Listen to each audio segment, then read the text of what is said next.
representing McMaster University in Canada.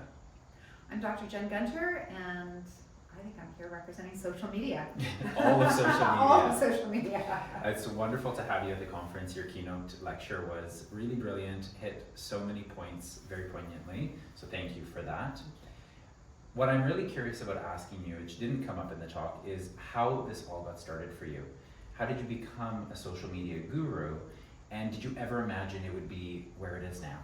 Well, I never imagined I'd be where it is now, so I can tell you that up front. So it started, my origin story is like a lot of people's when they go online. So I had a very complicated pregnancy. I had a triplet pregnancy. OB/GYN was like, oh my gosh.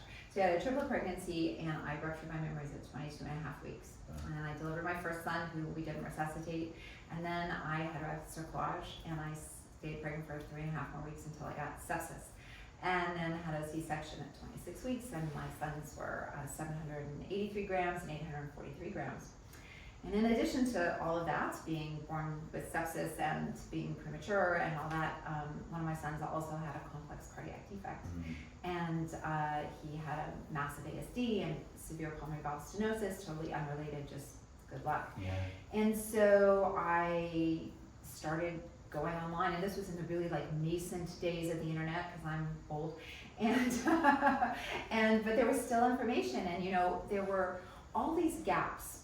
So I had to take 2 kids home on oxygen, but oxygen can make something explode, and I had a gas stove. Could I bring my kids into the kitchen when I was cooking? Nobody had an answer for me. Right. And so all these questions that sort of fell through we'll do this to the oxygen level, like the hardcore medical answers, everything that was kind of like a soft thing, but the way we live our lives that still might need some medical input, I just couldn't get a lot of answers for. And so I found myself online, and I found myself getting some bad information, and I actually made some decisions I wish I hadn't made in retrospect based on what I read online, because I was desperate. Yeah. And so I get that desperation. And so time went on, and my kids are now 19, and I just finished their first year of college.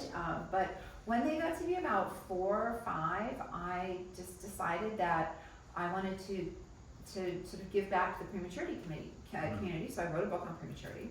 And then I decided, well, this is like not good enough. People need more than this. And Right. so I started thinking about how my patients in the office were getting this information, and about all the questions that I was answering that I'm like, why do people not know this? Why am I having to say this 20 times a day? No fault of the patient, but how is this? And so I just decided that very naively that I was going to fix the medical internet. Right. That was it. I was going to fix the internet for medicine.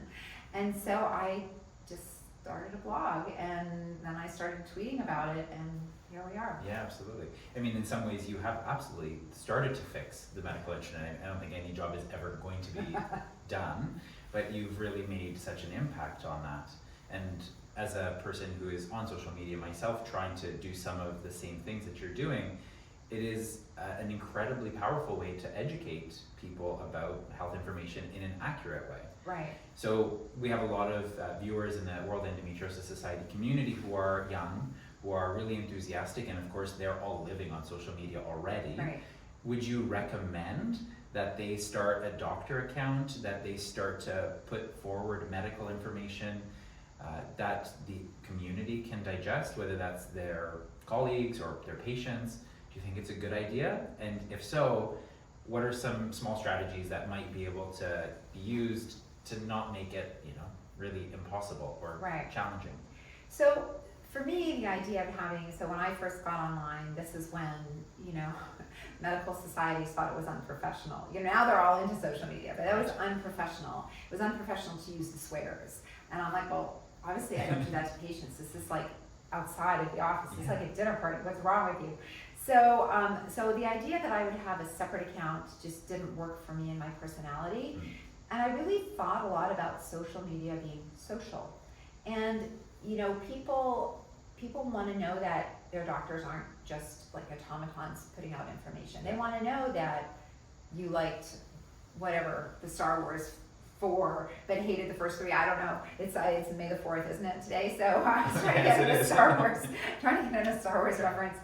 So they want to know. They want to be like Star Trek. They want to know things about you. Or you like to cook, or this. And it doesn't have to be like super intimate stuff, but they Right. want to know you're a person. They Yeah. want to know you're not a robot. Yeah, exactly. Because when they talk to you in the office, they want to know you're a person. Yes. And so I personally believe that it's difficult to have a successful social media account where you're giving information to a large amount of people without giving something of yourself. Mhm. Doesn't mean that you don't have, you can do however you want to do it. There's no right or wrong, but I do think that that is helpful. Now, not everybody wants to do that. A lot of people don't want the attention. They don't want some of the attacks that come with it. And I totally understand people wanting to do it separate as well. I think however you approach it though, the biggest piece of advice I can give is consistency. Yeah. People will forget about you within 3 days, maybe shorter. And so you really just have to have that consistency of content, that they're going to keep coming back, and that, you know, they know that you're known for, you know, evidence and for the Yeah. guidelines, and sort of staying true to that. Yeah, you have a message. That message, that brand carries through, and people will trust you Yeah. for it. Yeah, absolutely. You know, I think as physicians, a lot of times we think, well, we should have trust, but you have to earn trust. You have For to sure. earn trust. Yeah. And so yeah, so I think that, you know, but there's never been any grand plan. I'm literally, I know people are like, really, you must be super organized. And I'm like, no, not really at all. There needs to be a spontaneity to it as well. If it's too scripted, then it's not really always real. Like you said, people want to know you. People can tell. I look at, you know, there's some physicians who I've seen that, you know, maybe, I wouldn't say copy, but, you know, homage, and, you know, but, you know, it's very scripted, and maybe that works for some people, and that's fine, but I think that, you know, the spontaneity, like when I'm on camera, half the time my hair's all messy and whatever, I don't care, I'm here for the information, Yeah. you know, unless, of course, Tiffany's wants to sponsor me. There's no, Just in case, you know, there's no conflict of interest there with what I do, so, you know. Sure. Is there anything that you want to ask me? If not, that's okay. So how did you get interested in social media medicine?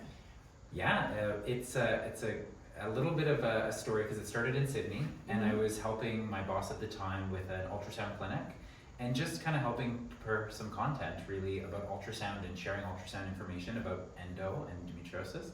And I learned a lot on social media by engaging with patients, and that's taught me a lot about how I actually deliver clinical care.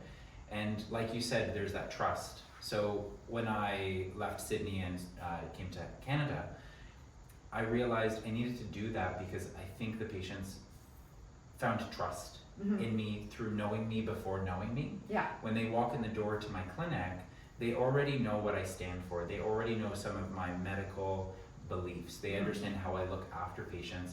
And if they know me and they don't want that, then they might not come to me, and Right. that's fine. But if they know me and they want that, they already know that I'm on their side. Right. And so that's really what's carried through. Of course, there's also the sharing of information to medical colleagues and allied health professionals who are very commonly present on social media. And I find that to be really helpful too. So that way you can learn about each other, they can learn about you. So it's been a journey, but I think it's very worthwhile. I don't think it's a curse. I think there are challenges. Yeah. I think it's an asset. No, I absolutely agree. I mean, I think the only curse is the people who are out there with intent to do harm. And obviously, but you know, there's that in every aspect of almost everything to do with Every industry. Every industry, Yeah. right? So I think social media offers a way to democratize information. And to me, that's like incredibly powerful. Like, why should we as physicians just have access to this quality information? And I always say to, you know, the students when I'm talking to them about social media, or, you know, I'd say, look, think about a situation where you've had a patient walk in the door and everything they've believed what you're going to talk to them is incorrect. And so you're having to start really like a lot of basic stuff. You can't undo that in 20 minutes. No. You can't, Not viable. now think of a patient who's come in and they're like, I read the CDC page on this, I read that, and you think, oh my God, and you're just like, away to the races. Wouldn't it be amazing if everybody walked in the door like that? Exactly. Health literacy is possible. Exactly. Yeah. Well, it's lovely to speak with you. Thanks so much. Thanks for Again, having wonderful me. talk. All right. All right, thanks.